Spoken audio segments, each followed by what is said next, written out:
Here's the independent variable. Because it's not dependent on anything. It's what I'm using to manipulate. You guys have to know the difference between independent and dependent. So, here's my study. If I hold up my cell phone in front of the class, my students will look at it. What's the independent variable? And the dependent variable is what? The student. Look. No, who said the teacher? And my participants will do what? My participants are the students. The behavior that I'm trying to manipulate is observation. My students will observe. Make sense? Okay. Are you all clear? No? Who said no? Tariq, did you say no? You don't understand? Mr. Jesus? Okay. The independent variable. If I do X, then my participants will do Y. Let me give you an example. Yeah, cause and effect. Let me do this. If I bring a steak before a pit bull, my pit bull will begin salivating at the mouth. Okay? So, yes, yep, Pavlov, right? You guys have all heard of Pavlov, right? Is the steak being manipulated? No. The pit bull is. The pit bull and the inducing of the saliva is what's dependent on the steak. Make sense? You get it now? The steak is independent. It could be a candy bar. It could be a banana split. All right? But we're trying to create a behavior that's dependent on this independent variable. So like kids and candy? Kids and candy. Perfect. Make sense?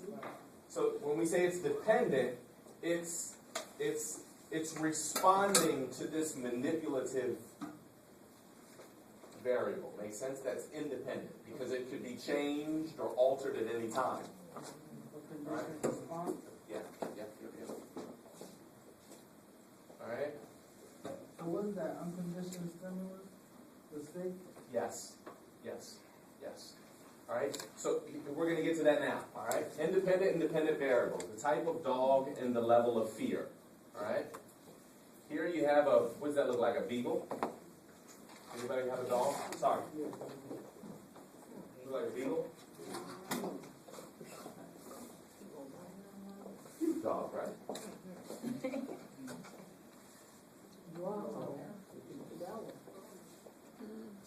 Okay. So here's the study.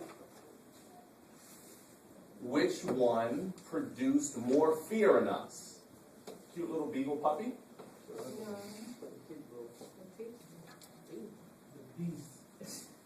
Oh. Look at it. Watch. So the type of dog is the dependent or the independent variable? Independent. Independent class. The type. And how we respond, we're dependent on the dog. Y'all get that? Yeah. Get this. The level of fear is dependent on the type of dog. You get that, class? For those who are not here today, they're not going to do well on the quiz. All right? See, we can change the type of dog, the animal. We can change that. That's the independent variable that's being used to create a dependent response. All right?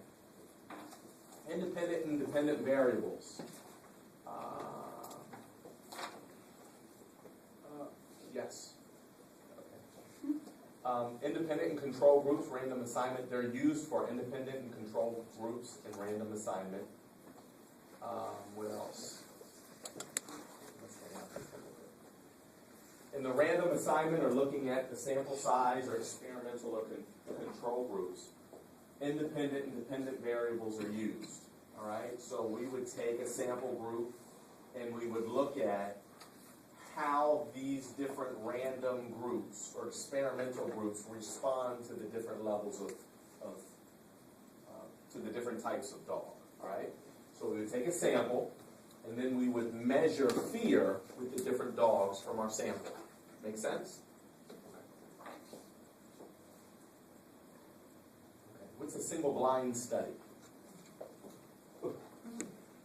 What's a single blind study? Is it experiment? Yes? You just trying to remember what was just flashed up on the board. So you didn't do your reading. You all are turning in your chapter reviews of 7 and 8. Are you reading from the book, or are you like, do you know this? Okay. Abdul?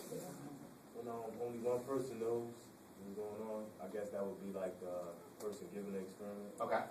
All right, Lauren, what were you going to say? Same thing. Okay. When the person given the experiment Okay. knows, but the subject is not. Like with the shock therapy. Okay. So if they didn't know it was real, so that's, if one person didn't know that they was Okay. blind. Okay. Real. Okay. You're all on the right track. You're all on the right track. Anybody else? Any other one? The participant. Anybody else? Single blind? The participant. Experimenter knows who is in which group. Participants do not. Okay? Single blind. That means only one person is in the loop. You have two groups. You have the experimenter and the subject. Single blind is the experimenter is aware of who the subjects are, but the subjects are not in the loop regarding who the experimenter is. Make sense?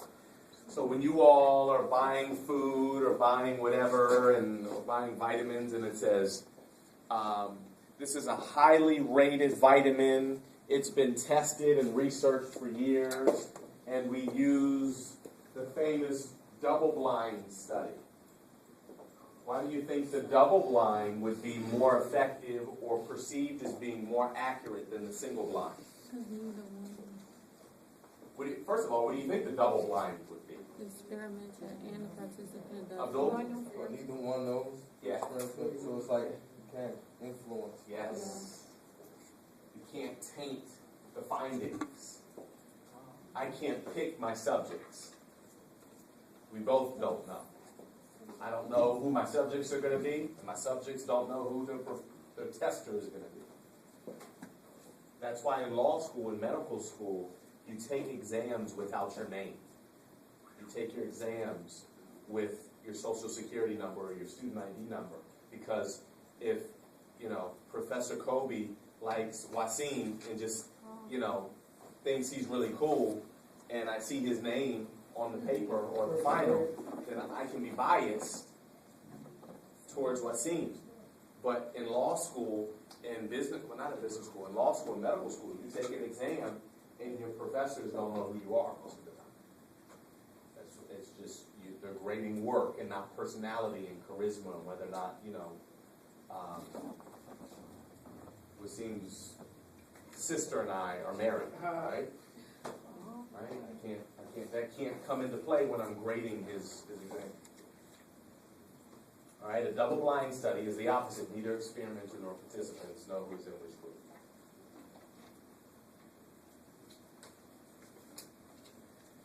Advantages of experiments. Allows researcher to control the situation. Now, doesn't that also sound like a disadvantage?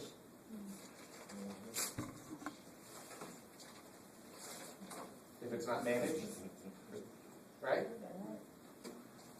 It permits the researcher to identify the cause and the effect and to distinguish placebo effects from treatment effects. What's a placebo effect? Fake pill. Fake pill. Fake pill? Uh-huh. And it enables the researcher to assess whether or not the actual response is the actual response or if it's in effect the placebo effect. If there's a fake response, or the person believes that because they're taking this fake sugar pill, they're feeling better, and so they're writing down that they're feeling better, but in actuality they're not really feeling better because they didn't take a vitamin, they took a sugar pill. But they're just kind of participating with the research, in the study, and there's no authenticity to it. Yes, Tanisha. Oh, no. I was in the way, I'm sorry. Yeah, but I was reading that, you know, just because it might be the doctor in the white jacket, it can make them, the mind over matter. That's right. There's such thing called the power of positive thinking, the power of the mind. I'm healed, I'm healed, I'm healed, I'm healed, I'm healed. I get that. And then there's also spiritual dynamics that come into play as well. So there are a number of different dynamics. Remember, we had talked about, I think you had come up with the perspective that cause and effect and correlation does not mean causation. There are multiple factors that are impacting one's behavior. They're not mutually exclusive. There are a number of different things going on at the same time. All right? Disadvantages. The situation is artificial and results may not generalize well to the real world. All right? If we're in a lab, it's not real. It's not real. You're taking someone out of their natural habitat. It's artificial. That's what they mean by artificial. It's a lab. It's not real. Make sense? Like a zoo, right? Yeah, like a zoo. Just so that we're all on the same page, we're looking at experiments. First we looked at surveys. Now we're looking at experiments. The advantage of experiments is that there's some control. I'm controlling the atmosphere. And I know specifically and intentionally what I'm trying to glean from the experiment. The downside is it's artificial. It's really not real. There you go. Sometimes difficult to avoid experimenter effects. Unintended changes in the study participants due to cues inadvertently given by the experimenter. All right. So this is just an example of the tester or the experimenter tipping off the subjects accidentally, inadvertently, leading the witness, or leading you to make choices or decisions that you wouldn't necessarily make if there wasn't an experimenter in the room. Okay? Just inadvertent mistakes.